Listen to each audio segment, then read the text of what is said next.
Hello दोस्तों, आज हम आपको एक ऐसी कहानी सुनाने वाले हैं जिसे सुनकर आपके होश उड़ जाएंगे। तो प्लीज़ कहानी को स्किप ना करें, कहानी को पूरा ज़रूर सुनें। आइए हम कहानी की शुरुआत करते हैं। नूरपुर एक छोटा सा गांव था। छोटा सा और शांत गांव था। इसके पास एक जंगल डरावना और रहस्यमय था। गांव के बुजुर्ग कहते थे कि इस जंगल में जो भी जाता है वो वापस लौट कर नहीं आता। जैनब गांव की सबसे जुदासु लड़की थी। वह हमेशा इस राज को जानने की हमेशा कोशिश करती थी। रात जैनब को सपना आता है कि एक सफ़ेद बकरी उसके पास आती है और वो कहती है कि तुम्हारी किस्मत जंगल में छुपी है, वहाँ आओ।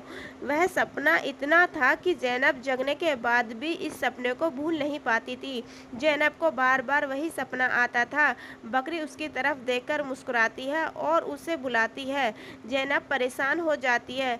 वह अपनी माँ को बताती है, लेकिन माँ उस सपने को एक सामान्य सपना मानकर इग्नोर कर देती है।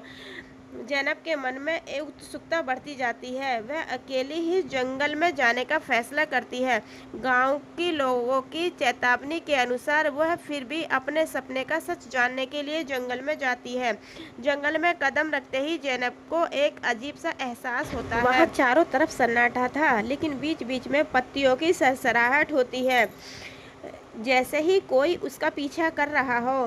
कुछ देर चलने के बाद जैनब को वही सफ़ेद बकरी दिखती है जो उसके सपने में आती थी।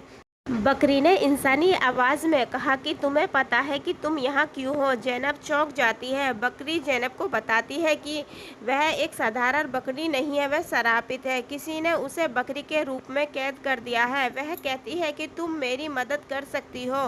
बकरी बताती है वह पहले एक इंसान थी, जादूगर ने उसे श्राप दिया है। यह श्राप जब भी टूटेगा जब कोई इंसान मुझसे शादी करेगा। जैनब यह सुनकर हैरान हो जाती है। वह सोचती है भला कोई इंसान बकरी से शादी कैसे कर सकता है, यह असंभव है। जैनब यह सुनकर जंगल से भागकर गांव लौटने की कोशिश करती है, लेकिन हर बार रास्ता भटक जाती है। ऐसा लग रहा था जैसे जंगल उसे जाने ही नहीं देता। बकरी की असली आत्मा जैनब के सामने प्रकट होती है और वह एक दयालु और रोती हुई आत्मा थी। वह कहने लगी, अगर तुम मेरी मदद नहीं करोगी तो मैं हमेशा इसी रूप में फंसी रहूंगी। उधर जैनब के घर वाले जैनब के वापस न आने पर परेशान हो रहे थे। गांव में अफवाह फैल गई थी कि जैनब को जंगल में ही शैतानी ताकत ने पकड़ लिया है।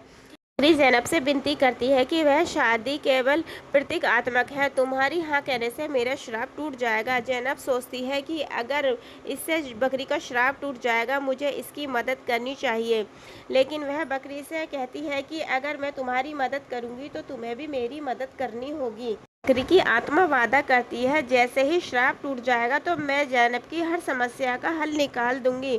गांव में अकाल पड़ गया और फसलें सूखने लगती हैं। लोग भूखमरी के कगार पर आ जाते हैं। जैनब सोचती है कि बकरी का श्राप टूटने से शायद ही बकरी हमारी कोई मदद कर दे, हमारी इस समस्या का हल मिल जाए।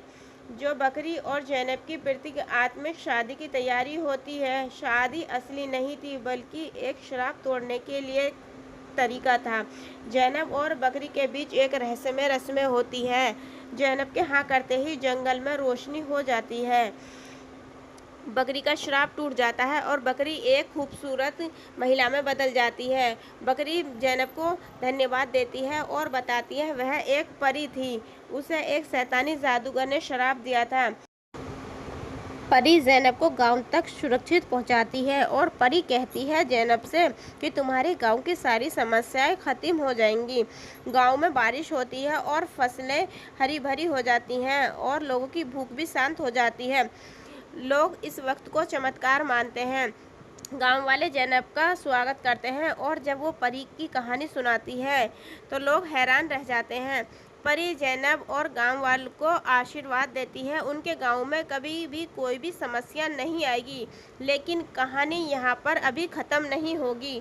वह शैतानी जादूगर जिसने परी को श्राप दिया था वो वापस आ गया है। परी और जादूगर के बीच में युद्ध हो रहा था। जैनब भी परी की मदद करती है और परी और जैनब दोनों की लड़ाई में जादूगर को हराया जाता है। वह हमेशा के लिए जंगल से गायब हो जाता है। गांव में अब शांति है। लोग ज़ैनब को नायक मानते हैं। और परी ज़ैनब से वादा करती है कि जब भी ज़ैनब को परी की ज़रूरत होगी वो तो ज़रूर आएगी। और इस वादे के साथ परी चली जाती है। तो दोस्तों, आपको ये कहानी कैसी लगी प्लीज़ कमेंट करके ज़रूर बताइएगा। कहानी पसंद आए तो वीडियो को लाइक करें, शेयर करें और चैनल को ज़रूर सब्सक्राइब करें। मिलते हैं एक और नई कहानी के साथ।